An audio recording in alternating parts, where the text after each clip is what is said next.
Praise the lord. ક્રિસ્મોલ ભાઈએ તથા બહેનો, દિવ્ય દયાના સંદેશમાં તમારું સ્વાગત છે. ઓક્ટોબર 3 તારીખ શાસ્ત્રપાઠ સાંભળીએ.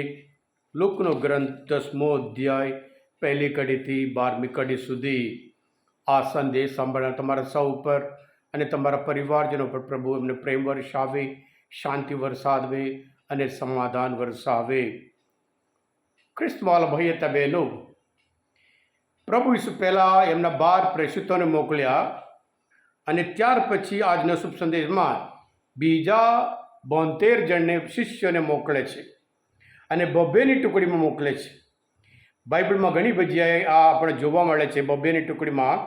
અને ખાસ કરીને પ્રભુ ઈસુના પુનરુત્થાન પછી પૌલ અને બર્નબા, અને પૌલ અને શીલા, પીટર અને યોહાન, અને બર્નબા અને માર્ક, એવી રીતે અલગ અલગ જગ્યાએ એકબીજાને જ્યારે એક પ્રચાર કરે, બીજા એના માટે પ્રાર્થના કરે, અને સાથે સાથે જ્યારે 2 જણ જાય એકબીજા માટે સાક્ષીરૂપ બને, એટલા માટે પ્રભુ ઈસુ 2-2ની ટુકડીમાં મોકલ્યા હતા. ક્રિસ્મોલ ભાઈએ તથા બહેનો, પ્રભુ ઈસુ કહે છે કશું લઈ જશો નહીં. કામ પ્રભુનું છે, સંદેશ પ્રભુનું છે, એટલે પ્રભુના આધારે જીવવાનું છે. આપણી જરૂરિયાત માટે આપણે ગુલામ બનવા નહીં. પ્રભુ પોતે કહે છે કામ કરનારને રોજનો અધિકાર છે.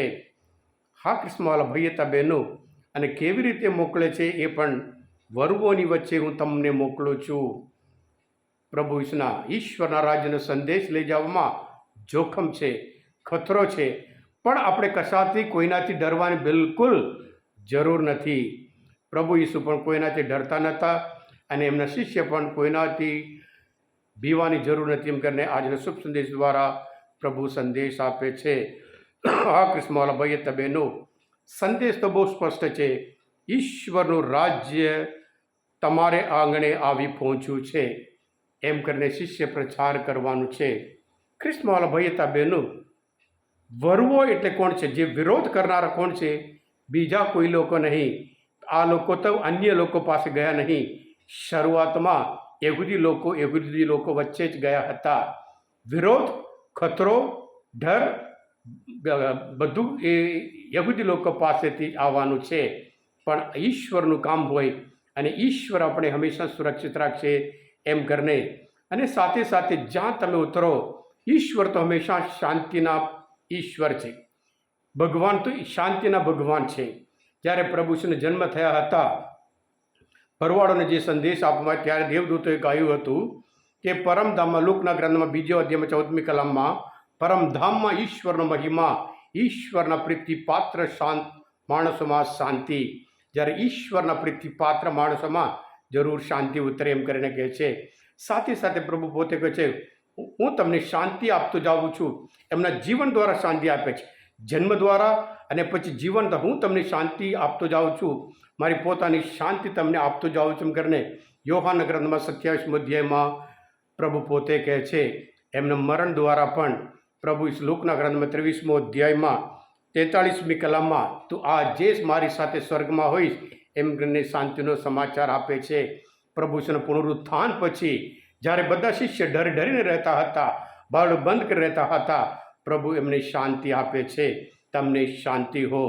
હા ક્રિસ્મોલ ભાઈએ તથા બહેનો, જ્યારે આપણે પ્રભુનું કામ લઈને આગળ વધીએ, આપણે બિલકુલ ડરવાની બિલકુલ જરૂર નથી. કારણ પ્રભુ પોતે આપણે પૂરી ખાતર, હું સદા તમારી સાથે છું. જ્યારે ઈશ્વર આપણી સાથે હોય, ભલે ગમે તે બીજા લોકો હોય, કોઈ આપણે સામનો કરી શકે નહીં. અને સાથે સાથે આવતીકાલના શુભ સંદેશ આપણે જોઈશું.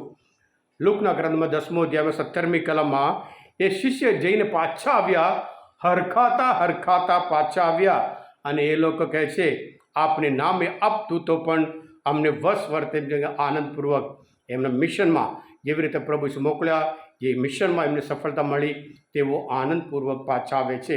હા ક્રિસ્મોલ ભાઈએ તથા બહેનો, ઈશ્વરના રાજ્યનો સંદેશ લઈ જવાનો આપણે દરેકનું કામ છે, આપણે દરેકનું ફરજ છે.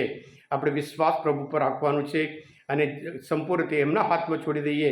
માત્ર આપણે ઈશ્વરના રાજ્યનો શુભ સંદેશ પ્રચાર કરવાનો હોય છે, અને ફળ કે સફળતા પ્રભુ જરૂર ચોક્કસ આપશે, જેવી રીતે એમના શિષ્યના જીવનમાં સફળતા મળી હતી. હા ક્રિસ્મોલ ભાઈએ તથા બહેનો, આજના શાસ્ત્રપાઠ આ મનન ચિંતન શાસ્ત્રપાઠ સમજવા માટે પ્રભુ શ્રી ઓળખવા માટે મદદરૂપ થયા હોય તમે પોતે દિવ્ય ધ્યાન સંદેશ સબસ્ક્રાઈબ કરજો, બીજા માટે પણ ફોરવર્ડ કરજો, કારણ તમે બધા આશીર્વાદિત છો, અભિષિક્ત છો. પ્રભુ ઈસુ, હું તમારામાં વિશ્વાસ રાખું છું. બોલો દિવ્ય ધ્યાનો જય.